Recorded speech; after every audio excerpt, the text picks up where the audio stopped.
இந்த உலகத்திற்கே தண்ணி கொடுத்தவர் வந்து இந்த காமராஜர் ஐயா. அவர் தயவு செய்து நம்ம இப்ப எம்எல்ஏவாக இருக்கக்கூடிய அப்பா ஐயா அவர்களுக்கோ, எம்பியாக இருக்கக்கூடிய ஞான திரவியம் அவர்களுக்கோ, முதலில் காவல்துறையினருக்கு என்னுடைய நன்றி.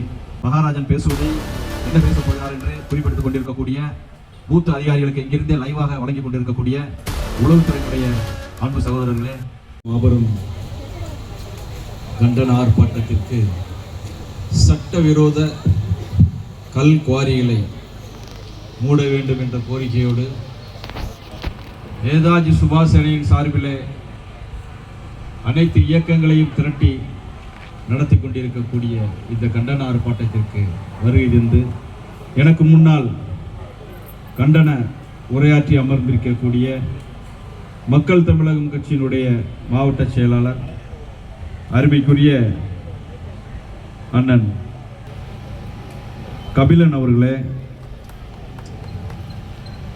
சமூக செயற்பாட்டாளர் திரு ராணி அவர்களே,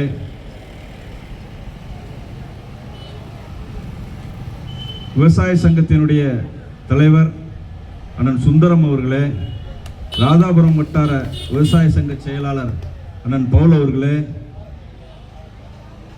ஆதித்தமிழர் முன்னேற்ற கழகத்தினுடைய நெல்லை மாவட்ட செயலாளர் அருமைக்குரிய சகோதரர் கலை கண்ணன் அவர்களே, சமூக நீதி குறிஞ்சியர் சமூக நீதி பேரவையினுடைய நிர்வாகி அருமைக்குரிய அண்ணன் குமார் அவர்களே, ராதாபுரம் வட்டார விவசாய சங்கத்தினுடைய நிர்வாகி, அதே போல இங்கே இந்த கண்டன வருகிறது இருக்கக்கூடிய பொதுமக்களே, நேதாஜி சுபாஷ் சேனையினுடைய நிர்வாகிகளே,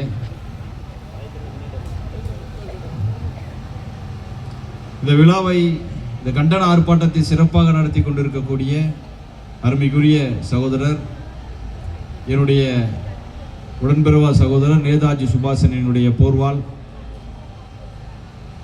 நேதாஜி சுபாஷ் சேனையினுடைய தென்மண்டல நிர்வாகி சுகுணா கணேசன் அவர்களே, நேதாஜி சுபாஷ் சேனையினுடைய நிர்வாகிகளே,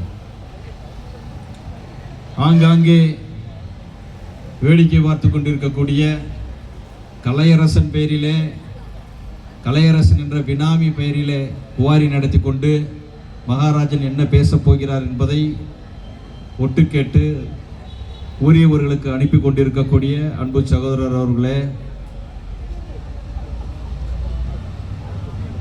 அருண்மாறன் பேரிலே பினாமியாக வைத்து, அருண்மாறனை பினாமியாக வைத்து குவாரி நடத்தி கொண்டிருக்கக்கூடிய ஹோட்டல் உரிமையாளர் அவர்களே, இங்கே அவர்களுக்கு தகவல் சொல்லி கொண்டிருக்கக்கூடிய அருமை உறவுகளே, காவல்துறையில் சார்பாக மகாராஜன் பேசுவதை என்ன பேசப் போகிறார் என்று குறிப்பிட்டுக் கொண்டிருக்கக்கூடிய பூத் அதிகாரிகளுக்கு இங்கிருந்தே லைவாக வழங்கி கொண்டிருக்கக்கூடிய உளவுத்துறையினுடைய அன்பு சகோதரர்களே, அருமைக்குரிய ராதாபுரம் காவல்துறையினரே, முதலில் காவல்துறையினருக்கு என்னுடைய நன்றி. ஏனென்றால் நாங்கள் எங்கு சென்று ஆர்ப்பாட்டம் போராட்டம் என்று மனு கொடுத்தாலும் அதனை அவர்கள் பரிசீலிப்பது கிடையாது. உடனடியாக அதற்கு நோ சொல்லி விடுவார்கள். ஏனென்றால் இவர் ஏதாவது காவல்துறையை பற்றி பேசுவார் என்று. உண்மையிலேயே சொல்ல போனால் காவல்துறை மக்களை பாதுகாக்கின்ற துறை, சட்டம் ஒழுங்கை பாதுகாக்கின்ற துறை, லஞ்ச லாவண்யத்திற்கு அப்பாற்பட்ட துறை, பாலியல் பலாத்காரம் செய்யாத துறை, காவல்துறை கல்குவாரிகளிடம் கையேந்தாத துறை, இப்படி பல விஷயங்களை சொல்லலாம் என்று நினைத்தேன். ஆனால் இன்று ராதாபுரம் காவல்துறை உண்மையிலேயே நல்ல காவல்துறை. மற்றவர்களை பற்றி உங்களுக்கெல்லாம் தெரியும், அவர்கள் என்ன செய்வார்கள் என்று. இதற்கு முன்னால் இருந்த எஸ்பி அவர்கள் இருந்தபோது இங்கே என்ன நடந்தது என்று தெரியும். இன்று உண்மையிலேயே ஒரு நல்ல மனுஷன் எஸ்பியா இருக்காரு. குவாரி, கல் குவாரி என்று எடுத்துக்கொண்டால் திருநெல்வேலி மாவட்டத்தில் மட்டும் கிட்டத்தட்ட 109 குவாரிகள் இன்று இயங்கும் நிலையில் இருக்கிறது. இந்த 109 குவாரிகளில் ராதாபுரம் தாலுகால மட்டும் அனுமதியோடு இயங்க குவாரிகள் வந்து கிட்டத்தட்ட 39, அனுமதி இல்லாமல் பக்கத்தில் புறம்போக்கு நிலத்தில் அல்லுன, மடத்து இடத்துல அல்லுன, அடுத்த இடத்தை ஆக்கிரமிச்சு அல்லுன, அப்படின்னு இயங்கக்கூடிய குவாரிகள் வந்து அது ஒரு 40, அது தனியாக இருக்குன்னு வச்சுக்கோங்களேன். அப்போ திருநெல்வேலி மாவட்டத்தில் எத்தனை குவாரிகள் இருக்கிறதோ அதில் பாதி அளவு ராதாபுரம் தாலுகாவில் மட்டும் இருக்குது. திருநெல்வேலி மாவட்டத்தில் ராதாபுரம், ராதாபுரம், சேர்மாதேவி, அம்பாசமுத்திரம், பாளையங்கோட்டை, இப்படி பல தாலுகாக்கள் இருக்கிறது. மானூர் இருக்கிறது, நாங்குநேரி இருக்கிறது. ஆனால் ராதாபுரத்தில் மட்டும் நீங்கள் கூகுள் மேப் எடுத்து பார்த்தீங்கன்னா போதும், பனியாறு இருக்குன்ன மாதிரி அங்கங்கே குழி குழியாக இருக்கும். அந்த கூகுள் மேப் எடுத்து பாருங்கள், எத்தனை குவாரி இருக்குன்னு தெரியும். அதில் நிறைய குவாரியில் பார்த்தீங்கன்னா தண்ணி நிரப்பி வச்சுருப்பாங்க. நீங்கள் உடனே அந்த குவாரிலாம் வந்து தூர்ந்த குவாரிகள், அதில் ஏன் தண்ணி நிரப்பியிருக்காங்கன்ற ஒரு கேள்வி உங்களுக்கு வரும். அங்கே தான் களவாணித்தனம் பண்ணுறான். அங்கே என்ன களவாணித்தனம் பண்ணுறான்னா, இந்த வருவாய்த்துறையினர், கனிம வளத்துறையினர் இப்போ டிஜிட்டல் சர்வேன்னு ஒன்று தூக்கிட்டு வந்துட்டான். முன்னாடியெல்லாம் அளக்கிறது கஷ்டப்படணும். ஒரு மிஷினை வச்சுருவான், அந்த மிஷினை வச்சு அடித்து அளந்துருவான். ஒரு நிமிஷத்தில் அளந்துடலாம். அப்படி சர்வே எடுக்கணும் அப்படின்னா இந்த குவாரிகளில் செயற்கையாக தண்ணீரை விட்டுருக்கான். ஏலே, உங்களை நாங்கள் ஓட்டு போட்டு எம்எல்ஏவாக்கி, எம்பி ஆக்கி, தெருவுக்கு தெரு கஷ்டப்பட்டு கொண்டிருக்கக்கூடிய எங்கள் மக்களுக்கு தண்ணீர் திட்டங்களை செயல்படுத்துங்கள், கிராமங்களுக்கு குடிநீர் திட்டங்களை செயல்படுத்துங்கள்னு சொன்னால் இவன் குவாரிகளை கொண்டு போய் தண்ணி விட்டுக்கிட்டு இருக்கான். குவாரியை வந்து யாரும் அளந்துடக்கூடாதான், அளந்து கண்டுபிடிச்சிடக்கூடாதான். எவ்வளவு களவாணித்தனம் பண்ணியிருக்கான் அப்படின்னு கண்டுபிடிச்சிடக்கூடாதான். எவ்வளோ பெரிய ஒரு நூதனமான மோசடி பாருங்க. முதல்ல கனிம வளத்துறையினருக்கு இது தெரியாதா, இல்லை வருவாய்த்துறைக்கு தெரியாதா? முதல்ல பெட்டிஷன் போட்ட உடனே குவாரிக்காரன் தான் முன்னாடி சமாதானம் பேசிட்டு இருந்தான். இப்ப என்னடா இங்க இருக்கக்கூடிய தாசில்தார் பேசுறாரு, மாறி சொல்லுமா, அவரு பேசுறாரு 1 லட்ச ரூபா கொடுத்துடலாம் அப்படின்றாரு. ஒப்ப வீட்டு குவாரியாடா, டே வெக்கமா இல்லையா உனக்குலாம்? இதுக்கு இந்த பொழப்புக்கு நீ என்ன செய்யலாம்? பிச்சை எடுக்கலாம்ல. அப்ப குவாரிக்கு பெட்டிஷன் போடுறவனுக்கு நீ 1 லட்ச ரூபா கொடுக்குற அப்படின்னா நீ எவ்வளவு லட்சம் ரூபாய் அந்த குவாரிகள்கிட்ட வாங்கியிருப்ப? இந்த ராதாபுரம் தாலுகால கிட்டத்தட்ட லீகலா ஒரு 39 குவாரினா, இல்லீகலா 40. மொத்தம் அந்த லீகலா இருக்க குவாரியும் வயலேஷன் தான், பூராமே விதிமீறல் தான். 80 குவாரிகள்லையும் நீ மாசம் எனக்கு தெரிஞ்சு நீ ஒரு 2 கோடி ரூபா சம்பாதிச்சிட மாட்ட. அப்போ முதல்ல வந்து வருமான வரித்துறை, ஈடி எல்லாம் ரைடு அடிக்க வேண்டியது யாருக்கு? தாசில்தார் மாரி செல்வம் வீட்டுக்கு தான் அடிக்கணும். உன் புள்ள குட்டியெல்லாம் நல்லா இருக்காதியா, உன் புள்ள குட்டி நல்லா இருக்காது. நீ வந்து குவாரிக்காரனுக்கு ஆதரவா, மக்களுக்கு எதிராக நீ படிச்ச படிப்புக்கு துரோகம் பண்ணி 1 லட்ச ரூபா தர்றேன் குவாரிக்கு பெட்டிஷன் போடாதன்னு சொல்றிய, உன் நாக்கு அழியிறாதா? இது எவ்வளவு பெரிய ஒரு தவறான விஷயம் பாருங்க. அப்படிப்பட்ட ஒரு விஷயத்தை அரசு அதிகாரிகள் செய்கிறார்கள். அப்ப அவருக்கு கீழே இருக்கக்கூடிய விஓக்களை அவர் என்ன பண்ணுவாரு? எல்லா கிராமத்திலும் விஓ இருப்பாங்க. இருக்கந்துறையில மட்டும் 23 குவாரி, இருக்கந்துறையில மட்டும் 23 குவாரி. ஒரு சின்ன கிராமம், அந்த கிராமத்துல 23 குவாரி இருந்ததுன்னா அந்த மக்கள் வந்து விவசாயம் செய்ய முடியாது, வெளியில நடமாட முடியாது, எப்ப போனாலும் எப்ப வெடி வைப்பான்னு தெரியாது. வெளியே வந்தோடனே வெடி வச்சிருவான், வண்டியில போயிட்டு இருக்கான் வெடி வச்சிருவான். அந்த ஊர்ல பாதி வேலுக்கு கண்டிப்பா எனக்கு தெரிஞ்சு எல்லா விதமான நோய்கள் வந்துடும். அந்த கிரஷர் யூனிட் அங்கே இருக்கும். அந்த தூசி எவனாவது குவாரியில வந்து சுத்தி வலையடிச்சிருக்காங்களா, சிசிடிவி கேமரா வச்சிருக்கானா, அந்த குவாரிகள்ல வந்து போர்டாவது ஒழுங்கா வச்சிருக்கானா, போர்டை உடைச்சு போட்டுருவான். உடைச்சு போட்டுட்டு கேட்டா, ஏன்னா யார் குவாரின்னு தெரியக்கூடாதான், பாதி பேர் பினாமி பேர்ல தானே வச்சிருக்கேன். ஒரு 4 பேர் அந்த 4 பேர் மற்றும் ராதாபுரம் தாலுகாவை விட்டு அகற்றிவிட்டால் இந்த மக்களுக்கு வாழ்வாதாரத்திற்கு எந்த பிரச்சனையும் வராது. அது யாருன்னு உங்களுக்கு தெரியும். அப்பப்பா உங்களுக்கு தெரியும், கண்டிப்பா எல்லாருமே யாருன்னு தெரியும். அப்படிப்பட்ட நபர்களை நீங்க வந்து அகற்றிவிட்டால் கண்டிப்பாக சொல்கிறேன், ராதாபுரம் தாலுகாவுக்கு விடிவு கிடைத்துவிடும்.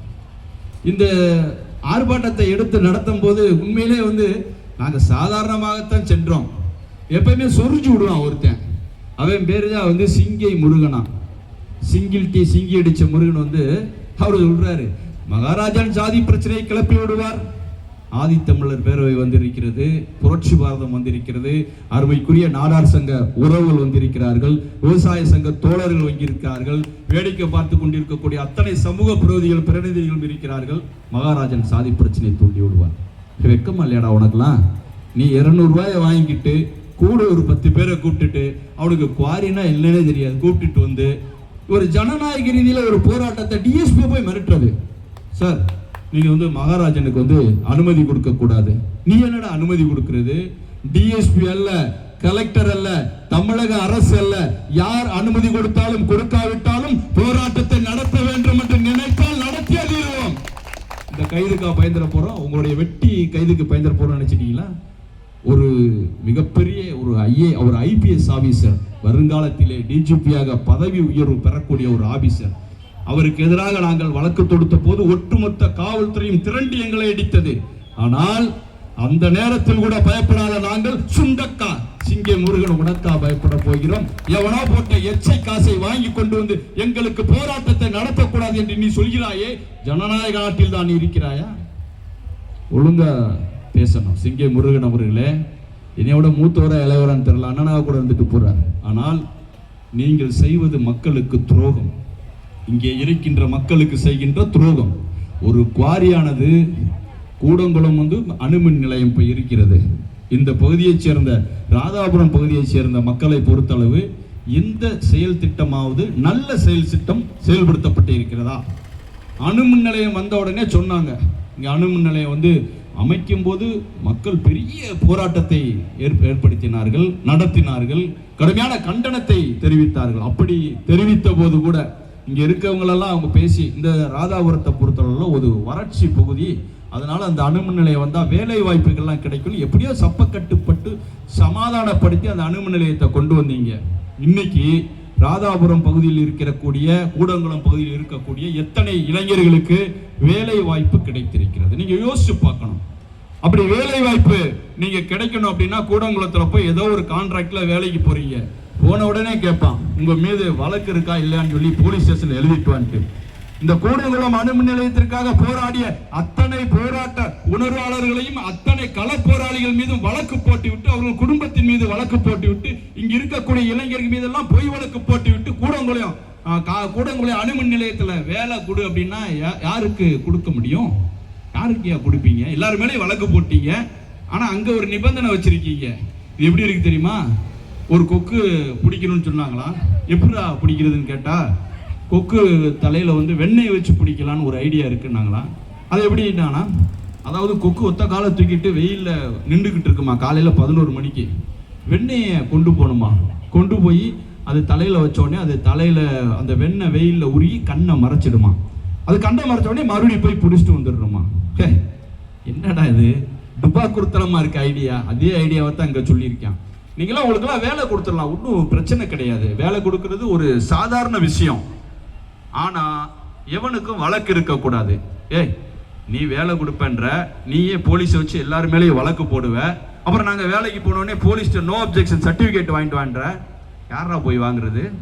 என்னடா பித்தலாடத்தனம் பண்றீங்க? ஒரு வியாபாரி நடந்து போயிட்டு இருந்திருக்கான். நடந்து போகும்போது அவன் தான் கூடங்குளம் அணுமின் நிலையத்துக்கு சொந்தக்காரன். ஒரு ஆள் என்னன்னா விசிறி வித்துட்டு போயிட்டு இருந்திருக்கான்.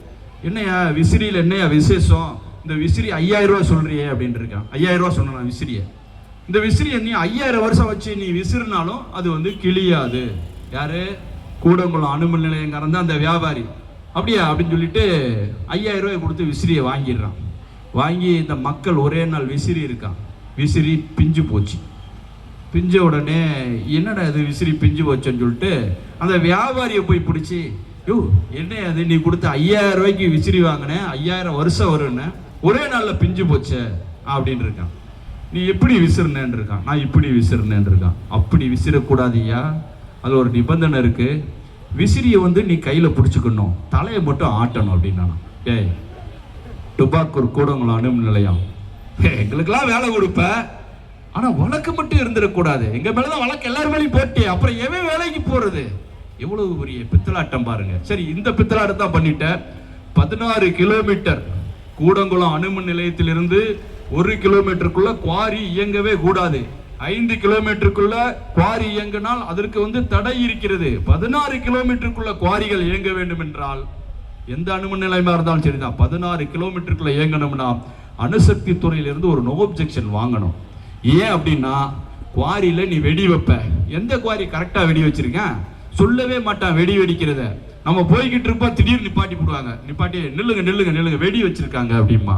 அது சில பேர் தெரியாம போயிடுவான். அந்த வெடி வெடித்து இறந்த மாடுகள் எத்தனை, மனிதர்கள் எத்தனை, இடி விழுந்த இடி மாதிரி விழுந்து கீரல் விழுந்த வீடுகள் எத்தனை. இந்த ராதாபுரத்துல நிறைய வீட்டுல கீரல் தான் விழுந்திருக்கு. அப்ப இந்த வெடி வைக்கிறதுனால ஏற்படக்கூடிய பாதிப்புகள் என்ன பார்த்தா, அதிக வெடி மருந்தை யூஸ் பண்றான். நிலத்தடி நீர் அப்படியே விஷமாயிட்டு போகுது. நாங்கள் விஷத்தை குடித்துக் கொண்டிருக்கிறோம். என்னுடைய சகோதரர் ஒருத்தர் சொன்னார், உண்மையான பேச்சு. உண்மையிலே ராதாபுரம் தாலுகால இருக்கிறவங்க எல்லாம் கிட்டத்தட்ட இன்னைக்கு விஷத்தை நீங்க குடிச்சுக்கிட்டு இருக்கீங்க. அப்ப வெடி வச்சா இந்த அதிர்வு என்ன ஆகும்?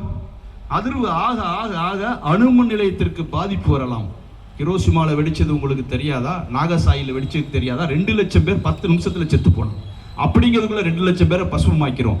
இந்த அணுமின் நிலையம்லாம் வெடிச்சானா கிட்டத்தட்ட மதுரை வரைக்கும் காலி ஆயிரும். ராதாபுரத்திற்காக மட்டும் பேசவில்லை, இங்க இருக்கக்கூடிய அத்தனை மக்களுக்காகவும் தென் மாவட்டத்தில் இருக்க அத்தனை மக்களுக்காகவும் குரல் கொடுத்து கொண்டிருக்கிறோம். இந்த வெடி வெடித்தால், இந்த தொடர்ந்து இந்த குவாரிகளிலே வெடி வெடிக்கப்படும் போது கொஞ்சம் கொஞ்சமாக அணுமின் நிலையத்திற்கும் ஆபத்து வரும். அணுமின் நிலையமே ஆபத்து. இதுல அணுமின் நிலையத்திற்கே ஆபத்து வந்தால் யார் தாங்குவது? நம்மளாம் நினைச்சிட்டு இருக்கோம், நாங்க வள்ளியூர்ல இருக்கோம்யா, எங்களுக்கு பிரச்சனை வராதுன்ட்டு. வள்ளியூர் ராதாபுரம் ரேடியல் கிலோமீட்டர் அளந்து பாருங்க, 5 கிலோமீட்டர் கூட அணுமின் நிலையத்துக்கு உங்களுக்கு வித்தியாசம் இருக்காது. அத்தனை பேரும் பசுபமாகி போய் விடுவோம். உணர்ந்து கொள்ள வேண்டும் பொதுமக்கள். நீங்களாம் நினைக்கலாம் ராதாபுரத்துல தானே தண்ணி பிரச்சனை, வள்ளியூர்ல ஒன்றும் பிரச்சனை இல்லை, காவல் கிணறுல பிரச்சனை இல்லை, சாத்தான்குளத்துல பிரச்சனை இல்லை அப்படின்றது. நீரோட்டம் என்பது நம்முடைய உடம்பிலே ஓடிக்கொண்டும் நரம்புகள் போல பூமி தாயினுடைய நரம்புகளை இந்த குவாரிகள் அறுத்து கொண்டிருக்கின்றன. இந்த குவாரிகள் என்ன பண்றா அப்படின்னு பாத்தீங்கன்னா, இவன் 16 கிலோமீட்டர்ல வைக்கணும்னா அணுசக்தி துறையோட அனுமதி வேணும். எந்த குவாரிக்கு அணுசக்தி துறையிலிருந்து அனுமதி கிடையாது. அவன் தெளிவா சொல்லியிருக்கான். CGWB இருக்கு, சென்ட்ரல் கவர்மெண்ட் வாட்டர் போர்டுன்னு. அவன் தெளிவா நிலத்தடி நீரை ஆராய்ச்சி பண்ணி சொல்றான். கரெக்டா 2000 வருஷத்துல 2000ல இங்க ஒரு 3 அடி 4 அடியில கிணற்று நீர் இருந்தது. 2010ல அது 10 அடி ஆச்சு. இன்னைக்கு 2025ல கிணற்று நீரை சொல்லுகிறேன். கிணற்று நீர் 2010ல 25 அடி தோண்டினா மட்டும்தான் நீரை பார்க்க முடியும். அப்ப நீர் கொஞ்சம் கொஞ்சமா குறைஞ்சிட்டு இருக்கு. அடுத்ததாக நிலத்தடி நீர் மட்டம். அன்னைக்கு ராதாபுரம் தாலுகால அத்தனை நீர் திட்டங்கள் இருந்தன. நீரும் இந்த குவாரிகள் வருவதற்கு முன்பு நல்ல குடிநீர் கிடைத்துக் கொண்டிருந்தது, நல்ல தண்ணீர் கிடைத்துக் கொண்டிருந்தது. இன்னைக்கு நான் ஒரு அலுவலகத்திற்கு சென்றிருந்தேன். அவங்க சொல்றாங்க 4000 டிடிஎஸ் இருக்கிறது என்று. 4000 ஒரு குடிக்கிற தண்ணீர்ல டிடிஎஸ் 4000 பாயிண்ட் இருக்குன்னா என்ன அர்த்தம்? நம்ம குடிக்கிற தண்ணீர்ல 600 பாயிண்ட்டுக்கு மேல இருக்கக்கூடாது. 600 பாயிண்ட்டுக்கு மேல இருக்குன்னா நீங்க அதை குடிக்க முடியாது, பல நோய்கள் விடும். அது 4000 இருக்கு, 1000 பாயிண்ட் இருக்குன்னு வச்சுக்கோங்க. உங்களுடைய கால்நடைகளுக்கு குளிக்க கூட நீங்க குளிக்க பயன்படுத்தலாம். 1000க்கு மேல போனா குளிக்கவோ குடிக்கவோ அதை உபயோகப்படுத்தவோ கூடாது. செடிகள் கூட செத்து விடும். அப்ப 4000 பாயிண்ட் இருக்கு அப்படின்னா எவ்வளவு பெரிய கிட்டத்தட்ட கழிவு நீரை, சாக்கடை நீரை தான் அவர்கள் அருந்தி கொண்டிருக்கிறார்கள். அப்படிப்பட்ட ஒரு செயற்கை பற்றாக்குறையை உருவாக்கி இருக்கிறார்கள். ராதாபுரம் கால்வாய் இருந்தது, நம்பியார் திட்டம் இருக்கிறது. இன்னைக்கு கூட தாமிரபரணி கூட்டு குடிநீர் திட்டம் 609 கோடியை ரெடி பண்ணி கடைசியில் வாரத்துக்கு 2 குடம் தண்ணி கொடுக்குறேன்ற 609 கோடி எங்க போச்சு? இன்னைக்கு கூடங்குளத்துல மக்கள் கருப்பு கொடி ஏற்றி போராடி கொண்டிருக்கிறார்கள். எங்களுக்கு அந்த திட்டத்தை செயல்படுத்தல, இந்த 2 குடம் தண்ணிக்காக எங்களுக்கு செயல்படுத்தல அப்படின்றாங்க. இது என்ன ஆகும் அப்படின்னு கேட்டீங்கன்னா, ஒரு நாள் செயற்கை பற்றாக்குறை இவர்கள் தண்ணியில உருவாக்கிட்டே இருக்கா. இதுக்கு முன்னால் இப்ப பாத்துங்க, இதுக்கு முன்னால் இருந்த ஆட்சியாளர்களும் சரி, இப்ப இருக்கக்கூடிய எம்எல்ஏவாக இருக்கட்டும் அல்லது எம்பியாக இருக்கட்டும், எத்தனையோ பேர், ஞான திரவியம் போயிட்டாரு, ராபர்ட் ப்ரூஸ் இருக்கிறாரு, அப்புறம் அப்பா ஐயா இருக்கிறாங்க, அப்புறம் இன்னொருத்தர் இருக்காரு. இப்படி எல்லாருமே சேர்ந்து இங்க நீர் திட்டங்களை கொண்டு வரணும்ல. ஒரு வாய்க்காலை கொண்டு வரணும், ஒரு குடிநீர் திட்டத்தை கொண்டு வர வேண்டும், அல்லது ஏதாவது ஒரு நீர்வழி தடத்தை இங்க கொண்டு வரணும்.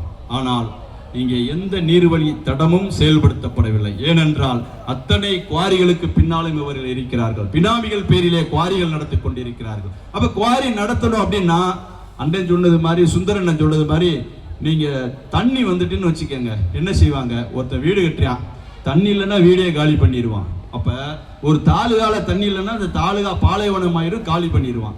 நல்ல தண்ணி வந்துட்டு இருந்த இடத்துல செயற்கையா இவங்க பற்றாக்குறையை உருவாக்குகிறார்கள். நீர் திட்டங்கள் வராம இருக்கும் போது விவசாயம் பண்ண முடியாது. யாருமே விவசாயம், கிணத்துலயும் தண்ணி இல்ல, நீ வாய்க்காலையும் கொண்டு வரல, தண்ணி போச்சு. மானாவாரியா பெய்யற மழை தண்ணி எடுத்து குளத்தை உடைச்சு நேரே குவாரிகளை கொண்டு விட்டுற, குளத்துலயும் தண்ணி இல்ல. அப்ப நீ விவசாயம் செய்ய மாட்ட. விவசாயம் செய்யாம இருக்கும்போது அடுத்த கட்டமா என்ன ஆகுனா உன் நிலத்தை விற்க வேண்டிய சூழ்நிலை உருவாகிவிடும். உருவாக்கியது யார்? குவாரிக்காரன். உருவாக்கியது குவாரிக்காரன். அந்த நிலத்தை விற்க வேண்டிய சூழ்நிலை உருவாக்குறான். அப்புறம் இன்னொன்னு பண்றான். அதை மீறி யாராவது விவசாயம் செய்தால் எங்கள் அண்ணன் பவுன்ராஜ் அவர்களுக்கு நிகழ்ந்த கொடுமை போல முதல் இடத்தை மட்டும் காசு அதிகமா கொடுத்து வாங்கி வேலியை போடுறது. நான் முன்னாடி இருக்கேன், வேலி போட்டேன், யாரும் எங்களை கேட்க கூடாது அப்படின்ட்டு. அப்படி வேலி போட்டா பின்னாடி இருக்க நூற்றுக்கணக்கான ஏக்கர்ல யாரும் நுழைய முடியாது. நீங்க காவல்துறையிட்ட போய் புகார் கொடுங்க. புகார் யார் கொடுக்கிறானோ கொடுத்தவன் மீதே வழக்கு. இதுக்கு கோயம்புத்தூர்ல இருந்து கூட அதிகாரிகள் போன் செய்து இவர்கள் மீது வழக்கு போடுங்கள் என்று சொல்லுவார்கள். கோயம்புத்தூர்ல இருக்க அதிகாரி கூட புகார் செய்வாங்க. அந்த அளவுக்கு குவாரிகள் மீது யார் புகார் கொடுத்தாலும் புகார் கொடுத்தவர்கள் மீது வழக்கு. இது புதுசா இருக்கு எங்களுக்கு. காவல்துறையினரை மன்றாடி கேட்டுக்கொள்கிறோம், தயவு செய்து உங்களுடைய பிள்ளைகளுக்காகவும் உங்களுடைய குடும்பத்திற்காகவும் தான் இந்த போராட்டம். நீங்களும் நாளை ஒரு நாள் இந்த ராதாபுரம் தாலுகா பாலைவனமாவதற்கு காரணமாகி விடலாம். இனிமேல் குவாரிக்காரர்கள் எவராது புகார் அளிக்க வந்தால் குவாரிக்காரர்கள் மீது வழக்கு பதிவு செய்து கொள்ளுங்கள், அவர்கள் மீது குண்டர் சட்டத்திலே போடுங்கள். பொதுமக்களை பழி வாங்காதீர்கள். குவாரிக்காரர்கள் கொடுக்கும் கொஞ்ச நஞ்ச தொகைக்காக அதை வாங்கி கொண்டு பொதுமக்களை பலிகடா ஆக்காதீர்கள். பொதுமக்களை பலிகடா ஆக்கிறான். அடிபட்டதும் இவனா இருப்பான், அடிபட்டு பாதிக்கப்பட்டதும் பொதுமக்களா இருப்பான், போராட்டக்காரனா இருப்பான். ஆனா அவன் மேல வழக்கு போடுறாங்க காவல்துறை. அதோட விட்டுட்டாங்களா, அவர் இப்ப வேலியை போட்டு மறிச்சிடுவார். அப்ப பின்னாடி இருக்க நிலங்களுக்கு போக முடியாது. இப்படியே எல்லா இடத்துலயும் முன்னாடி இருக்க இடத்துல வாங்கிடுவாங்க. அப்ப குவாரிக்காரர்கள் வாங்கிட்டு பின்னாடி இருக்க நிலத்தை குறைஞ்ச விலைக்கு பேசி அந்த இடத்தெல்லாம் கையகப்படுத்தி குவாரி ஆரம்பிப்பார்கள். எதிர்த்து யாராவது குரல் கொடுத்தால் அவர்கள் லாரி வச்சு அடிச்சு தூக்குறாங்களாம். லாரிலாம் அது லேடிஸ் இடையில ஒரு போராட்டம் பண்ணாங்களா, ஒரு 4-5 பேரை லாரி வச்சு அடித்து தூக்கிட்டாங்களாம். இதுக்கு முன்னாடி எப்படி இருந்தாங்கன்னு தெரியல. இப்போ ஒரு விஷயத்த நாங்க பதிவு பண்ணிக்கிறோம். உங்களுக்கு திராணி இருந்தால், துணிச்சல் இருந்தால், இங்க இருக்கக்கூடிய எங்களுடைய அண்ணன்மார்களை என்னையோ எங்க சகோதர சகோதரிகளோ லாரி என்ன பைக்கை வச்சு கூட நீங்க அடிச்சு பாருங்க. அடுத்து எங்க என்னென்ன வெடிக்குன்னு உங்களுக்கு தெரியும். நீங்க நினைக்கிற மாதிரி அதாவது கத்தியை வீட்டிலே பூட்டி வைப்போம், பேனாவை சட்டையிலே மாட்டி வைப்போம் என்ற கொள்கை கொண்ட இயக்கம் நாங்கள். சட்டத்தை மீற மாட்டோம், சாவுக்கு அஞ்ச மாட்டோம். சாவுக்குலாம் அங்க பயந்து யாரும் வரல. நீங்க லாரி வச்சு அடிச்சிருவீங்க, பைக்கை வச்சு இடிச்சிருவீங்க அப்படின்லாம் நல்லா தெரிஞ்சுக்கங்க. நேதாஜி வழியில அறப்போராட்டத்தில் போயிட்டு இருக்கோம். ரொம்ப நாள் ஆகாது எங்களுடைய போராட்ட பாதை மாறுவதற்கு. எங்களுடைய வாழ்வாதாரத்திற்கு ஒரு பிரச்சனை ஏற்படும் பட்சத்திலே, எங்களுடைய வாழ்வாதாரத்திற்கு ஒரு ஆபத்து ஏற்படும் பிரச்சனையிலே கத்தியை வீட்டிலே பூட்டி வைத்திருக்கிறோம். மறந்து விட வேண்டாம், எடுப்பதற்கு தயங்க மாட்டோம். அத்தகைய கொள்கை கொண்ட கூட்டத்தில் இருந்து வந்திருக்கிறோம். நீங்க எங்களே லாரி வச்சு அடிப்பீங்கன்னா இனிமே நீங்க வேணா அடிச்சு பாருங்க. எங்க பவுலண்ணனை போய் நீங்க அடிச்சு பாருங்க, என்ன நடக்குன்னு மட்டும் பாருங்க. நீங்க அடிச்சுட்டு நீங்க சொல்லுங்க என்ன நடக்குன்னு சொல்லிட்டு. உங்களுக்கு ஒரு குவாரியில ஒரு 50 பேர் வேலை பார்ப்பான், ஒரு 100 பேர் ஆதரவு கொடுப்பான். ஆனால் இங்க இருக்கக்கூடிய படைகளுக்கு நாடு முழுவதும் கிளைகள் இருக்கிறது, நாடு முழுவதும் இளைஞர்கள் இருக்கிறோம், நாடு முழுவதும் போராளிகள் இருக்கிறோம். ஆங்காங்கே புல்லட்டு குண்டுகளாய் வெடிப்பதற்கு தயாராகி இருக்கிறோம். எச்சரிக்கையாக பதிவு செய்துவிடும். இந்த மிரட்டல் உருட்டல் இதெல்லாம் எங்களுக்கு செய்யாதீங்க தயவு செய்து. சட்டப்படி போராடி கொண்டிருக்கிறோம். முடிந்தால் நீங்க அதுல பாத்துக்கங்க. அதை விட்டுட்டு நாங்க லாரி வச்சு அடிச்சிருவோம், பைக்கை வச்சு அடிச்சிருவோம் அப்படின்னா பின் விளைவுகள் ரொம்ப கடுமையானதாக இருக்கும். கடல் மட்டத்திலிருந்து இந்த குவாரிகள் கடல் இப்போ கூடங்குளம் கடல் பக்கத்திலே இருக்கு. கடல் மட்டத்தில் இருந்து இந்த இடமானது ராதாபுரம் தாலுகாவானது கிட்டத்தட்ட ஒரு 60 அடி தான். அது 60 அடி தான் இருக்கு. கடல் மட்டத்திற்கு ராதாபுரம் தாலுகாக்குள்ள உயரம் 60 அடி தான். ஒரு குவாரி பண்ணணும் அப்படின்னா கடல் மட்டம் அந்த மட்டம் சி லெவல்ல இருந்து ஒரு 3 மீட்டர் 4 மீட்டர் ஒரு 10 அடி உயரத்துக்கு மேலதான் பண்ணணும். ஆனா இங்க இருக்கக்கூடிய ஒவ்வொரு குவாரிகளும் பாத்தீங்கன்னா 300 அடி 400 அடி ஆழத்துக்கு தோண்டி இருக்கீங்க. அப்ப என்ன ஆகும் அப்படின்னா கடல் அடியில் இருக்கிறதுனால இங்க உள்ள நீர்லாம் அடியில கடல் நீர் இஞ்ச ஆரம்பிச்சு ஒரு நாள் இந்த தண்ணீர் உப்பாக மாறும். எத்தனை பேருக்கு இந்த ஆபத்து புரியவில்லை என்று தெரியுகிறது, எத்தனை பேருக்கு அது புரிஞ்சதுன்னு தெரியல. இருக்கக்கூடிய மக்களுக்கெல்லாம் சொல்லிக் கொள்கிறோம், உன்னுடைய நீர் உன்னுடைய உரிமை. இந்த நீர் உப்பாக மாற்றிக் கொண்டிருக்கிறார்கள், உன் வாழ்வாதாரத்தை சிதைத்துக் கொண்டிருக்கிறார்கள். ஒரு நாள் கடல் நீர் உன்னை சூழும் நிலை இருக்கிறது, புரிந்துகள். உனக்காக போராட தயங்காத என்பதை பதிவு செய்து கொள்கிறோம். ஏன்னா கடல் மட்டத்துல இருந்து நீ ஒரு 5 அடி 10 அடியாவது உயரத்துல குவாரி நடத்தணும்ல. அதை விட 300 அடி 400 அடி கீழே போனா கடல் இப்ப மேல இருக்கு, கடல் மேல இருக்கு, குவாரி ரொம்ப கீழே இருக்கு. அப்போ ஒரு நாள் அந்த தண்ணீர் வந்து இங்கே கண்டிப்பாக இந்த குவாரிகளில் உள்ள தண்ணீர் எல்லாம் மேலே வரும்போது உப்பு தண்ணீர், இந்த தண்ணி ஃபுல்லாக உப்பாயிரும். ஏற்கனவே வெடி வச்சு விஷமாக்கிட்டீங்க, இப்போ உப்பாக வேற ஆக்க போகிறீங்க. அதே போல் இங்கே பார்த்தீங்கன்னா வைல்டு லைஃப் 5 கிலோமீட்டருக்கு உள்ள வனத்துறையில், அதாவது நம்மகிட்ட இருக்கக்கூடியது வந்து முண்டந்துறை களக்காடு புலிகள் சரணாலயம் இருக்கிறது. 5 கிலோமீட்டருக்குள்ளன்னா வனத்துறையில் வந்து அனுமதி வாங்கணும். ஏன்னா ஒவ்வொரு புலியும் வந்து நீங்களாம் நினச்சிக்கிட்டு இருக்கீங்க ஏதோ புலியை வந்து மனுஷனை கொண்டுட்டு அதை சுட்டு கொள்ளாமல் விட்டுருக்காங்களேன்னு இறக்கப்படுறவன் எத்தனையோ பேர் இருக்கான். ஆனால் ஒரு யானையும் ஒரு புலியும் அந்த காட்டை சமநிலைப்படுத்தி வைத்திருந்தால் மட்டும்தான் நாடு செழிக்கும், மழை பெய்யும். அதை முதல்ல தெரிஞ்சுக்கங்க. சுற்றுச்சூழலை சமநிலையில் வைத்திருப்பது புலி. அத்தகைய புலிகள் சரணாலயத்தில் இருந்து 5 கிலோமீட்டர்ல எதுக்கு வைக்கணும்னு சொல்றேன்? இவன் வெடி போடுவான், இவன் குழி தோண்டுவான், அந்த சுற்றுச்சூழலை சிதைப்பான், அந்த புலிகள் இடம் மாறும், அதனுடைய வாழ்வில் பாதிக்கும், அதனுடைய இறப்பு வெகு சீக்கிரத்தில் நிகழும். அதற்காகத்தான் அவன் தெளிவா சொல்றான் 5 கிலோமீட்டர் தள்ளி வையிட்டு. ஒரு புலி இறந்தால் மழை பெய்யுமா என்று யோசித்து பார்த்துக் கொள்ளுங்கள். இயற்கையை சமநிலையில் வைத்திருக்கக்கூடிய புலி. யானை தன்னுடைய வாழ்க்கையிலே 2.5 லட்சம் விதை பந்துகளை விதைத்து விட்டு சென்று விடுகிறது. 2.5 லட்சம் மரங்களை வந்து யானை ஒரு காட்டையே உற்பத்தி பண்ணிருதுன்றா யானை. அப்படிப்பட்ட யானை இனம் அழிந்தால் என்ன ஆகும்? ஆனா நீ வாரிய பூரா வைல்டு லைஃபை ஒட்டி மேற்கு தொடர்ச்சி மலையை ஒட்டி பண்ணிட்டு இருக்கீங்க. கருங்குளத்தெல்லாம் பார்த்தீங்கன்னா பக்கத்தில் இருக்கும். இவன் வைக்கிற வெடியெல்லாம் பார்த்தீங்கன்னா பெரிய இந்தியா பாகிஸ்தான் போருக்கே பயன்படுத்தலாம். அத்தகைய வெடிகளை அனுமதி இல்லாமல் எப்போ வேணாலும் வைப்பான் வெடி.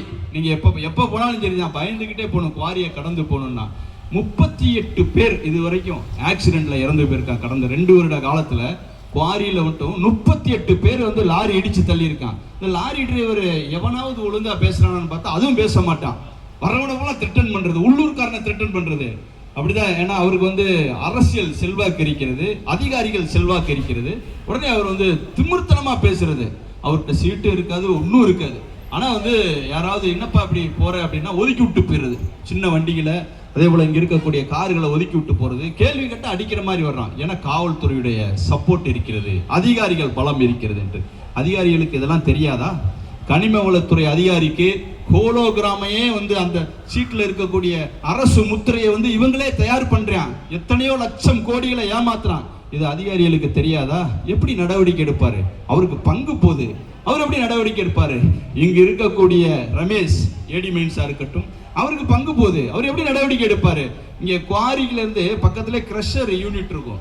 அந்த கிரஷர் யூனிட்டுக்கு அந்த குவாரியில் உள்ள அந்த கல்லை கொண்டு வரணும்னா கூட ஒரு சீட்டு கண்டிப்பா போடணும். ஆனால் குவாரிக்காரன் வச்சிருக்க கிரஷர் யூனிட்டுக்கு அந்த சீட்டே போட மாட்டான், கொண்டு வந்துருவான். அப்ப கவர்மெண்ட்டுக்கு ராயல்ட்டின்னு கொடுக்கணும். ஒரு டன்னுக்கு 100 ரூபா 150 ரூபா ஏதோ ஒரு ராயல்ட்டி வச்சிருப்பாங்க. பல லட்சம் கோடிகளை அடிச்சிருவான். அதுல அபரிமிதமான ஒரு லாபம். சரி, இங்க இருக்கக்கூடிய குவாரிகளால இந்த பகுதி மக்களுக்கு ஏதாவது நன்மை இருக்கிறதா என்று பார்த்தால் எல்லாம் சொல்லுவாங்க, இங்க இருக்கக்கூடியவங்களுக்கு தானப்பா நாங்க வீடு கட்டுறதுக்கு கோயில் கட்டுறது கொடுக்குறோமா? கிடையாது. இங்கே இருக்கக்கூடிய மக்களுக்கு இந்த கல் வந்து சப்ளையே கிடையாது. இங்கேருந்து நேர கேரளாவுக்கு தான் அவர் அனுப்புவார். அதிகப்படியான லாபத்தை வச்சு கேரளாவுக்கு அனுப்புவார். அதில் கொள்ளை லாபத்தை அடிப்பார். இங்கே இருக்கவன் போய் கேட்டால் கூட கொடுக்க மாட்டான். ஏதாவது ஒரு ஊருக்காரன் பெரிய லெவலில் பிரச்சனை பண்ணிட்டான்னா உடனே அந்த ஊருக்கு போவான். போயிட்டு ஊருக்காரனுக்கு வந்து ஆசை வார்த்தை காட்டுவான். என்ன ஆசை வார்த்தைன்னு பார்த்தா, அவங்க ஊருக்கு வந்து கோயில் கட்டி கொடுக்க, நம்மளால தான் சென்டிமெண்ட் இருக்கு, செத்தவனாச்சே கோயிலா அப்படின்ட்டு உடனே சரின்றுவேன். அது 8 லட்சம் 10 லட்சம் வரும். அந்த கோயிலை கட்டிட்டு அடுத்த வருஷம் கொடைக்கு அவன்கிட்ட போய் நிற்பான், நீ எனக்கு பாட்டு கச்சேரி நடத்தக்கூடிய அப்படின்ட்டு. அப்போ அந்த குவாரிக்காரனுக்கு தெளிவாக தெரிஞ்சிருக்கு யாருக்கு எதை கொடுக்கணுன்ட்டு. கோயிலை கட்டி கொடுத்துட்டு அவன் கொடுத்ததே ஒரு 8 லட்சம் 10 லட்சத்துக்கு கோயில் கட்டி கொடுப்பான். அதை வந்து அரை நாள் வருமானம் தான் அவனுடைய. அரை நாள் வருமானம் 365 நாளில் ஒரு ஹாஃப் டே வருமானம் தான் இந்த 10 லட்சம். இந்த 10 லட்சத்தை கொடுத்துட்டு வருஷம் ஒரு ப்ரோக்ராம், ஒரு ஆடல் பாடலை வச்சிருவான். கிளடி கட்டெல்லாம் போய் மயங்கி உட்காந்து பார்த்து சிரிச்சு ரசிச்சு செத்து போயிடும். ஆஹா சபாஸ், நான் குவாரிக்காரன் வாழ்கன்றுவான். அவனுக்கு தெரியாது நமக்கு தண்ணீரை விஷமாக்கி கொண்டிருக்கிறான், நம்முடைய பகுதியை அழித்து கொண்டிருக்கிறான், நம்முடைய விவசாயத்தை அழித்து கொண்டிருக்கிறான், பாலைவனமாக்கி கொண்டிருக்கிறான், செயற்கையாக வேலை வாய்ப்பு இன்மையை உருவாக்கி கொண்டிருக்கிறான் அப்படின்றதெல்லாம் மறந்துடுவான். ஆடல் பாடல உட்காந்து ரசிச்சுட்டு இருப்பான். ஆஹா திண்டுக்கல் ரீட்டா வந்துட்டாடா அப்படின்ட்டு குவாரிக்காரனை வாழ்த்திக்கிட்டு இருப்பான். ஆக இனி இந்த அவல நிலையை மக்களை மாற்றிக்கொள்ளுங்கள். எவனாவது வந்து உங்களுக்கு கோயில் கட்டி தரேன்னு சொல்லி ஒரு குவாரிக்காரன் வந்தான்னா உங்களை கொல்லப்போறன்னு அர்த்தம். அவன் அப்படியே கூட்டு போங்க கோயில் காம்பவுண்டுக்குள்ள. நீங்க குமுறுல ராஸ்கல் எவனுமே இனிமே கோயில் கட்டிக்காரன்னு வரக்கூடாது. உங்களை ஏமாத்துறேன், நல்லா ஏமாத்துறேன். நீங்க என்ன நினைக்கிறீங்க?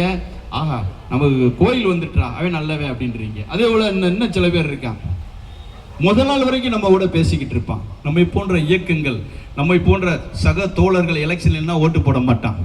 வீட்டில் வந்து திமுக 500 ரூபா வாங்குவான், அதிமுக 500 ரூபா வாங்குவான். வாங்கிட்டு எப்படி சொல்லுவான்னா, 500 ரூபா வாங்கிட்டோம்ல, நீங்கள் ஒரு ஆள் போடுங்க, நான் ஒரு ஆளுக்கு போடுறேன். தயவு செய்து வெட்கப்படுங்க. அந்த 500 ரூபா உங்கள் தலையெழுத்தை ஒரு நாளும் மாற்ற போகிறதில்ல, ஒரு நாளும் அந்த 500 ரூபா மாற்ற போகிறதில்ல. 2 பக்கம் வாங்கிடுவான். அதுக்கு ஒரு லாஜிக் வரை இவன் சொல்லுவான் பாருங்க. நம்மளால நம்ம பணம் தான்ப்பா, நம்ம பணம் தானா, நம்ம பணம் தான்ப்பா, அதை தான்ப்பா கொடுக்கான், நம்ம பணம் தான் கொடுக்கான்னு தெரியல. அப்புறம் இதுக்கு 500 ரூபாய்க்கு நீ சத்தியம் பண்ணிலாம் கொடுக்க, ஓட்டு போட்டுருன்ட்டு. தயவு செய்து அதை மாற்றிக்கொள்ளுங்கள். 500 ரூபாயை வாங்கிட்டு நீங்க போடுற ஓட்டுனால இன்னைக்கு ராதாபுரம் தாலுகா முழுவதும் வேட்டு வெடித்து கொண்டிருக்கிறது. நீங்க ஓட்டு இன்னைக்கு வேட்டாக வெடித்து கொண்டிருக்கிறது. மொத்தமே 4 பேர் தான். 4 பேரும் கிட்டத்தட்ட 10,000 கோடி ரூபாய் இதுல வந்து சம்பாதிச்சிருக்கான். இந்த 10,000 கோடியை வச்சு அவன் என்ன செய்வான்னா, அண்ணன் அவர்கள் பேசி சென்றது போல, இங்க யார் எம்எல்ஏ, இந்த ஊருக்கு யார் பிரசிடென்டா வரணும், யார் கவுன்சிலரா வரணும்னு தீர்மானிச்சிருவான். அதை தாண்டி உங்களால எதுவுமே செய்ய முடியாது. ஒரு தீர்மானம் போடுவதாக இருக்கட்டும், அவன் குவாரிக்கு ஆதரவாக தான் தீர்மானம் போட்டிருப்பான். ஏன்னா குவாரிக்காரன் தான் அவனை பிரசிடென்ட் ஆக்கியிருப்பான். அவர் டம்மியானால் தான் அவன் தான் பிரசிடென்ட் ஆக்கியிருப்பான், ஒரு வார்டு கவுன்சிலர் ஆக்கியிருப்பான். அவங்க எப்படி குவாரிக்காரனை மீறி செயல்படுவாங்க? ஸோ அவனை வச்சு இவன் வந்து அவனுக்கு தேவையான தீர்மானங்கள் எல்லாம் போட்டுக்கொள்வார்கள். இப்படிப்பட்ட ஒரு சூழ்நிலை தான் இன்று நிலவி கொண்டிருக்கக்கூடியது. அதே போல இந்த அரசாங்கமானது இந்த குவாரிகளை வந்து கட்டுப்படுத்த வேண்டும். நாங்களெல்லாம் வந்து ஒரே ஒரு விஷயத்தை மட்டும் சொல்லிக் கொள்கிறோம்.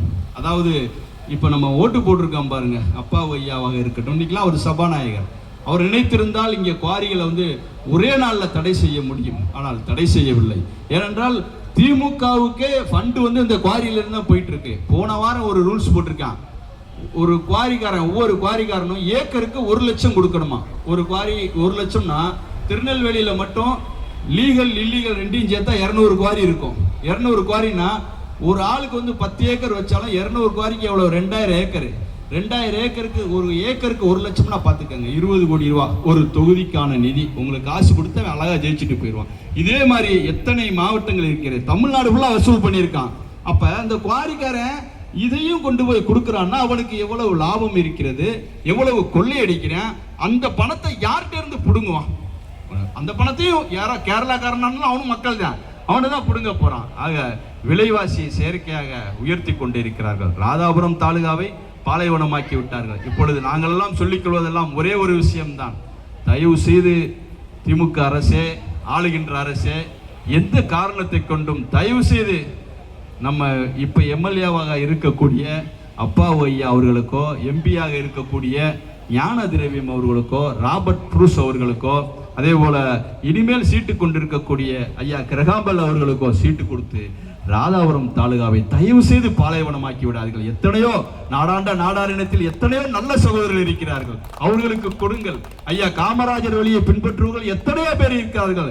இன்னும் இந்த உலகத்திற்கே தண்ணி கொடுத்தவர் வந்து இந்த காமராஜர் ஐயா. அவர் டேமை கட்டி இந்த நாட்டுக்கே தண்ணி வழங்கியவர். ஆனால் இன்றைக்கு இருக்கக்கூடிய காமராஜர் வழியில் வந்தவர்கள் என்று சொல்லிக் கொண்டிருக்கிற, பொய் சொல்லிக் கொண்டிருக்கக்கூடிய அரசியல்வாதிகள் சில பேர் அவருடைய பாதைகள் எல்லாம் தகர்த்து எறிந்து விட்டு ஒரு தாலுகாவே பாலைவனமாக்கி கொண்டிருக்கிறார்கள். அன்புக்குரிய திமுக சொந்தங்களே, உறவுகளே, உங்கள் தலைமையிடம் சொல்லுங்கள். திமுகவிற்கு நாங்கள் இதுவரையில் பெரிய வேண்டுகோள் வைக்கவில்லை, இப்பொழுது வைக்கிறோம். நீங்கள் இந்த ராதாபுரம் மக்களை காப்பாற்ற வேண்டும் நினைத்தால், அரசியலிலே உங்களுக்கு அடுத்த கட்டத்துக்கு செல்ல வேண்டும் என்று நினைத்தால், நீங்கள் ஏதாவது நீங்கள் செய்த பாவத்திற்கு எல்லாம் பிராயச்சித்தம் செய்ய வேண்டும் நினைத்தால், தயவு செய்து அப்பா அவர்களுக்கும், ஞான திரவியம் அவர்களுக்கும், ராபர்ட் புரூஸ் அவர்களுக்கும், கிரகாம்பல் அவர்களுக்கும் சீட்டு கொடுத்து இந்த மக்கள் வாழ்க்கையை கேள்விக்குறியாக்கி விடாதீர்கள் என்பதை மன்றாடி கேட்டுக்கொள்கிறோம். எந்த காரணத்துக்கு இவர்களுக்கு சீட்டு கொடுக்காதீங்க.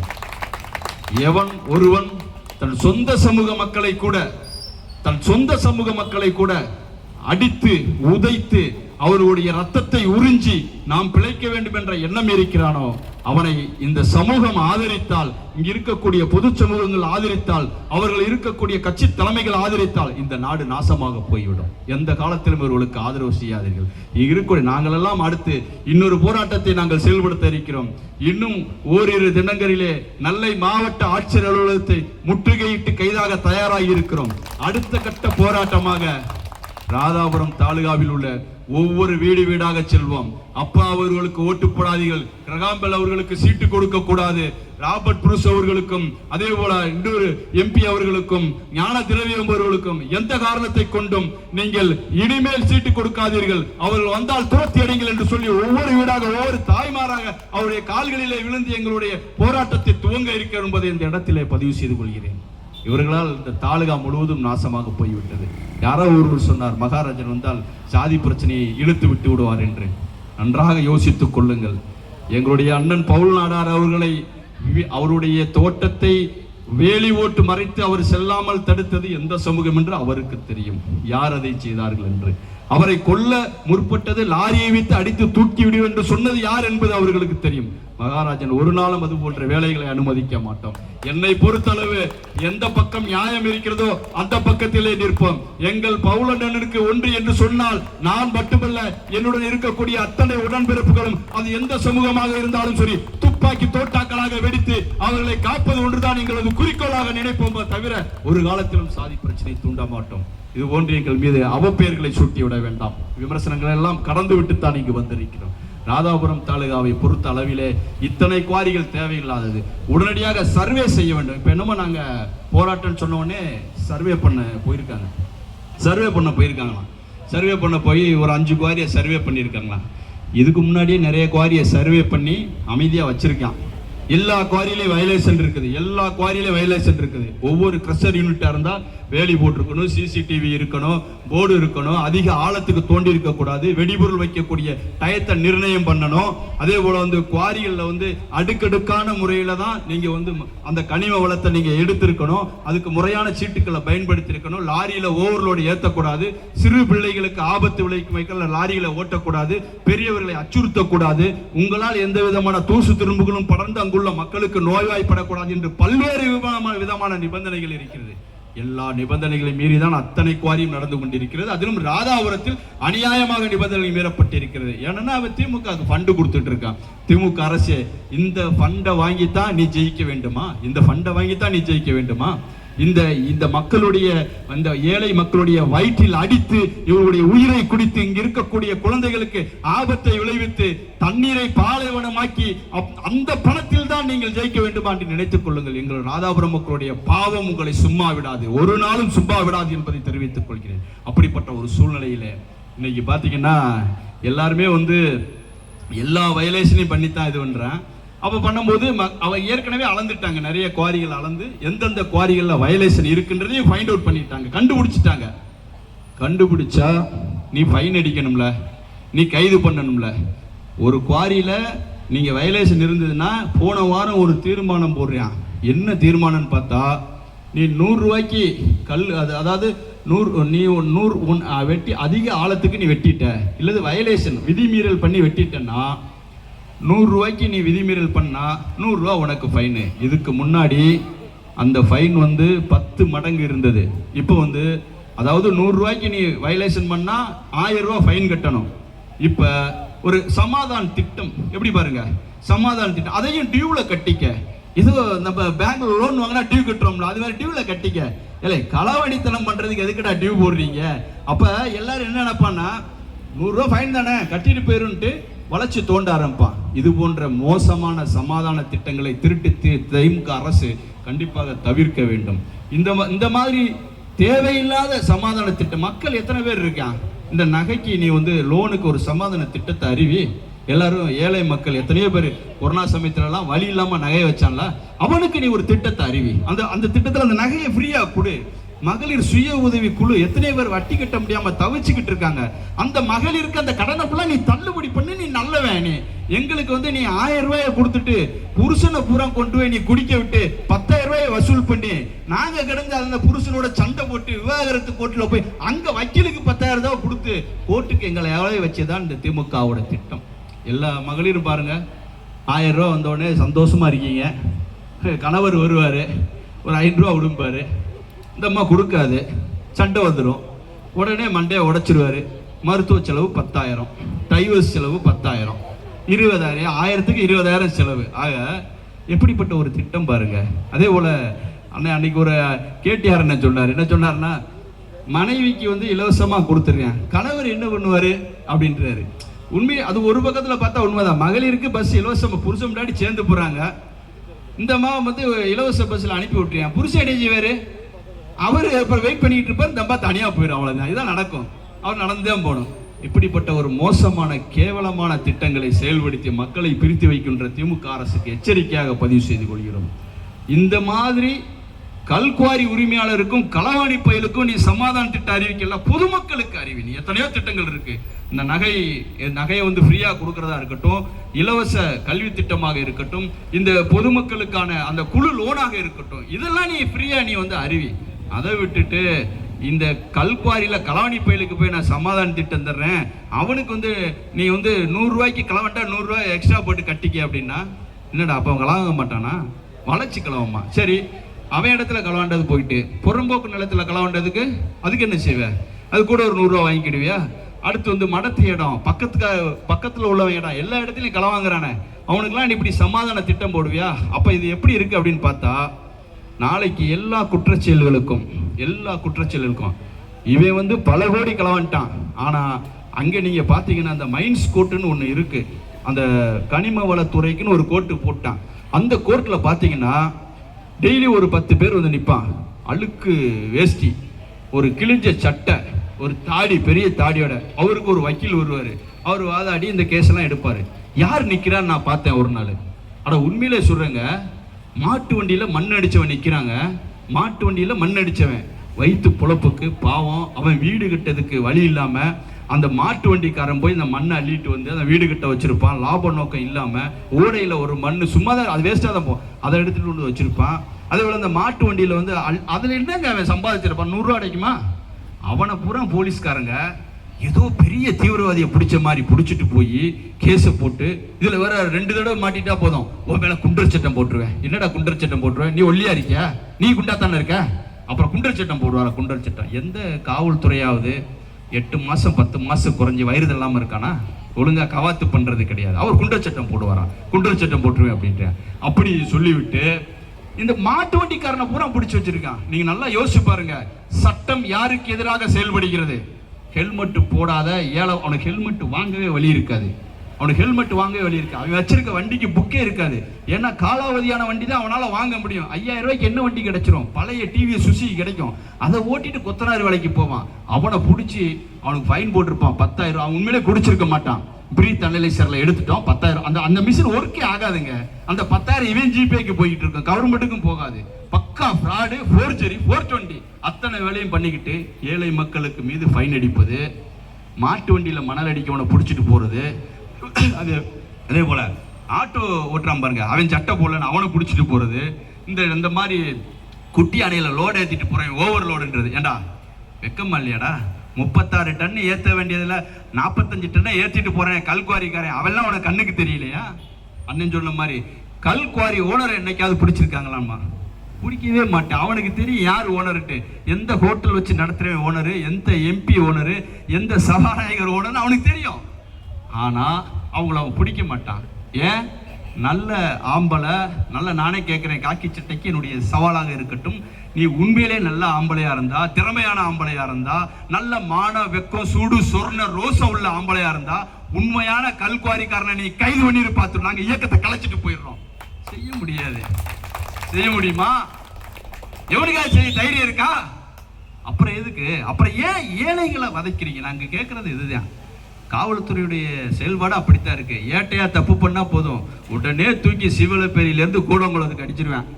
அதே இது இன்ஸ்பெக்டர், டிஎஸ்பி, அதையும் தாண்டி ஏடிஎஸ்பி லெவலில் தப்பு பண்ணா போதும், அதை அப்படியே மூடி மறைச்சிருவேன்.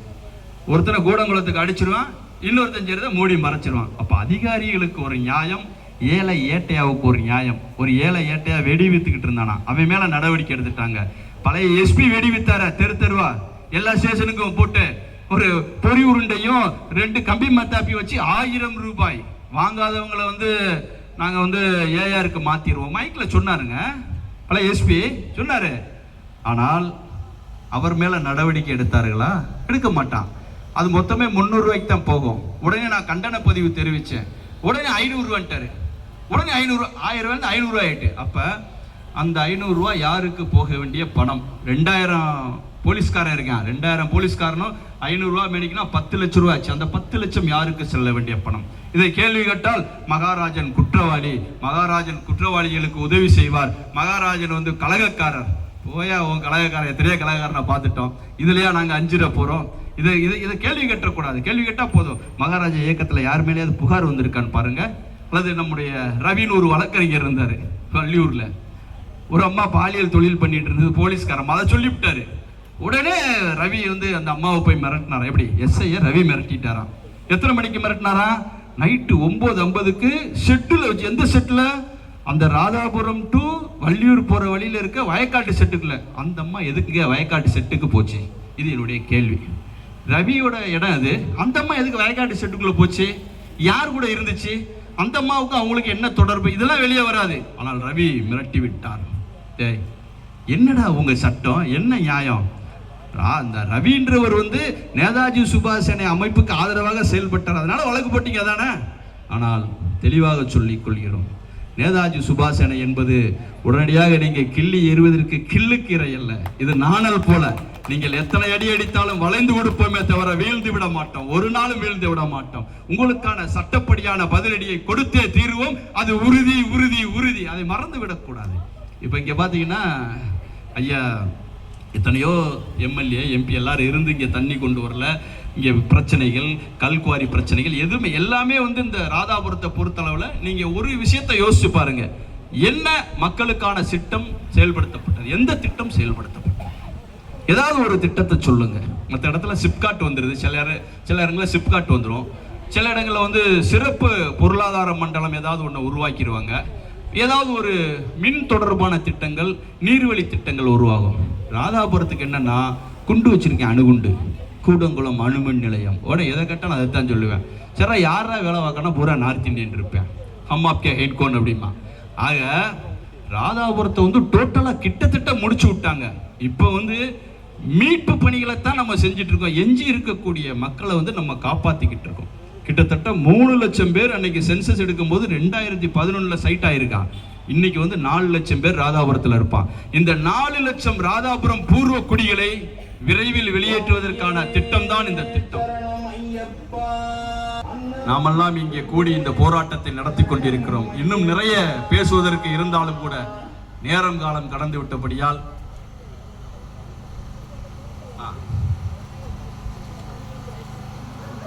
தொடர்ந்து சிறிது நேரத்தில் வந்து பசியில் இருப்பீங்கன்னு நினைக்கிறேன். உங்களுக்காக பிரியாணி சந்தோஷப்படுறாங்க, ஏற்பாடு செய்யவில்லை, எல்லாம் உஷாராயிட்டாங்க. சரி ஏதோ பிரியாணின்னு உடனே ஏற்பாடு செய்துட்டார் போல நினைச்சாங்க. அதாவது இதெல்லாம் வந்து உணர்வுக்காக வந்த கூட்டம். இந்த பகுதியில் வந்து தண்ணீர் திட்டங்கள் இல்லை, ராதாபுரம் தாலுகாவை மீட்கணும்னு வந்தவன் பிரியாணிக்கும் கோட்டுக்கும் வந்த கூட்டம் அல்லன்னு சொல்ல வந்தேன். பிரியாணின்னு உடனே சிரிக்கிறாங்க. இப்போ இருக்கந்துறை பகுதியில் பாருங்க, புதுசாக 2 குவாரிக்கு அனுமதி கொடுத்துருக்காங்க. தயவு செய்து மாவட்ட ஆட்சியர் அவர்கள் சுகுமார் அவர்களை கேட்டுக்கொள்கிறோம். கனிம வளத்துறையில் இருக்கக்கூடிய ஏடி மைன்ஸ் ரமேஷ் அவர்களை கேட்டுக்கொள்கிறோம். ராதாபுரத்திலே கோடிக்கணக்கான ரூபாய்களை வசூல் செய்து வசதியாக வாழ்ந்து கொண்டிருக்கக்கூடிய தாசில்தார் மாரி செல்வம் ஐயா அவர்களையும் கேட்டுக்கொள்கிறோம். இங்கு சம்பளம் பற்றாது என கூறி ஆங்காங்கே செக் போஸ்டுகள் அமைத்து லாரிகளிடம் கையேந்தி பிழைத்துக் கொண்டிருக்கக்கூடிய எங்கள் காவல்துறை சகோதரர்களை கேட்டுக்கொள்கிறோம். அதே போல தெரியாமல் வாங்கி கொண்டிருக்கக்கூடிய பெட்டி கடையில கொடுத்தோ கீழ்நிலை அதிகாரிகள் மூலமா வாங்கி கொண்டிருக்கக்கூடிய பெரிய அதிகாரிகளை கேட்டுக்கொள்கிறோம். தயவு செய்து ராதாபுரத்தை விட்டு விடுங்கள். ராதாபுரத்தை விட்டுருங்க, போதும். நீங்க வந்து ராதாபுரம்ன்ற பஞ்சர் பண்ணது போதுமையா, விடுங்கய்யா. எத்தனை ஓட்டு தான் நீங்க கூகுள் மேப்ல போய் பாத்தீங்கன்னா அத்தனை பள்ளம் இருக்கு, விட்டுருங்க. பணியார கரண்டி மாதிரி ஆக்கி வச்சுட்டீங்க. இன்னும் 2 குவாரியை நீங்க கொண்டு வந்தீங்கன்னா தாங்காது. இங்க இருக்கக்கூடிய குழந்தைகள் வந்து காலையில முதல்ல ஸ்கூலுக்கு ஒழுங்கா போக முடியுதா? இந்த பெத்தவன் பூரா வயிற்றுல நெருப்பு கட்டிட்டு தான் இருக்கணும். இன்னைக்கு போனானே கீழே விழுந்துட்டானா, லாரி இடிச்சுதான்ட்டு. ஏன்னா காலையில சருகுருன்னு போறேன், போய் இந்த பிள்ளைங்க நடந்து போனாலும் சரி, சைக்கிளில் போன சின்ன பிள்ளைங்க தானே, என்ன தெரியும் அவங்களுக்கு? இடிச்சு விட்டு போயிட்டா என்ன செய்யறது? 38 ஆக்சிடென்ட் நடத்துறவனுக்கு 39வது நடத்துறதுக்கு எவ்வளவு நேரம் ஆகிறது? இங்கே உடனே மூடி மறைக்கிறதுக்கு கூட்டமாக சேர்ந்துருவாங்க. ரெவன்யூ டிபார்ட்மெண்ட் வந்துடும், போலீஸ் டிபார்ட்மெண்ட் வந்துடும், எல்லாரும் சேர்ந்து உடனே மூடி மறைச்சிருவாங்க. ஒரு 10 லட்சம் 5 லட்சம் நிதி. ஒரு உயிரினுடைய விலை 10 லட்சம் 5 லட்சம் தானா? செயற்கையாக எதற்கு எங்களுக்கு இந்த ஆபத்துக்களை விளைவித்துக் கொண்டிருக்கிறீர்கள்? இதுதான் எங்களுடைய கேள்வி. தயவு செய்து ராதாபுரம் மக்களை விட்டுவிடுங்கள். திமுக அரசிற்கு மீண்டும் மீண்டும் கூறிக்கொள்கிறேன், நீங்கள் செய்கின்ற இந்த செயல்பாடுதான் ராதாபுரம் மக்களுக்கு நிரந்தர தீர்வை கொடுக்கும். எந்த காரணத்தை கொண்டும் அப்பாவு அவர்களையோ, கிரகாம்பெல் அவர்களையோ, எந்த காரணத்தை கொண்டும் ஞான திரவியம் அவர்களையோ, எந்த காரணத்தை கொண்டும் ராபர்ட் ப்ரூஸ் அவர்களுக்கோ சீட்டு கொடுத்து விடாதீர்கள். சீட்டு கொடுத்து ராதாபுரத்தை கெடுத்து விடாதீர்கள் என்பதை உங்களிடம் மண்டாடி கேட்டுக்கொண்டு தொடர்ந்து இந்த போராட்டத்தை நாங்கள் கட்டமைப்போம், வலுவாக கட்டமைப்போம். எத்தகைய இடர்பாடுகள் வந்தாலும் சரி வலுவாக கட்டமைப்போம் என்பதை கூறிக்கொண்டு, இன்னும் திரும்பவும் சொல்றேன், கேட்டுக்கங்க. இந்த மிரட்டல் உருட்டல் இதெல்லாம் விட்டுருங்க தயவு செய்து. ஏன் அப்படின்னா, நீங்க நினைக்கிற மாதிரி நான் படத்துல சொல்ற டயலாக தான் சொல்றேன். நாங்கெல்லாம் 100 பேர் அடிச்சு ரவுடியான ஆள் கிடையாது. நாங்க அடிச்சது எல்லாமே ஜாம்பவான் தான். எழுதி வச்சுக்கோங்க. விருதுநகர் வெம்பக்கோட்டையில் இருக்கின்ற அட்டமில்லாக இருக்கட்டும், 600 கோடி ரூபாய் ப்ராஜெக்ட், 2 வருட போராட்டம், 8 வழக்குகளை வாங்கி அதை மூடி திருச்சி வேட்டி அவுத்து ஓட விட்ட இயக்கம் தான் நேதாஜி சுபாஷ் சேனை. சிறியந்தூரில் இருக்கக்கூடிய 2 குவாரிகள் விதிமீறி செயல்பட்டதற்காக அந்த ஊர்க்காரர்கள் சொன்னதை கேட்டுக்கொண்டு 20 நாளில் அந்த 2 குவாரிகளை மூட வைத்து வேட்டி அவுத்து கொண்டு ஓடவிட்ட இயக்கம் தான் நேதாஜி சுபாஷ் சேனை. உங்களை நாங்கள் மூடி இந்த இடத்திலே மீண்டும் நன்றி தெரிவித்து கூட்டம் போடாவிட்டால் இந்த இயக்கத்தை கலைத்து விட்டு செல்கிறோம் என்பதை உறுதிபட தெரிவித்துக் கொண்டு, எங்களுடைய அன்பு அண்ணன்மார்களுக்கு வந்திருக்கக்கூடிய இங்கே அமர்க்கக்கூடிய என்னுடைய அன்பு சகோதர சகோதரிக்கும் நன்றியை தெரிவித்துக் கொண்டு மீண்டும் உங்களை சந்திக்கிறேன் என்று கூறி விடைபெறுகிறேன். வணக்கம்.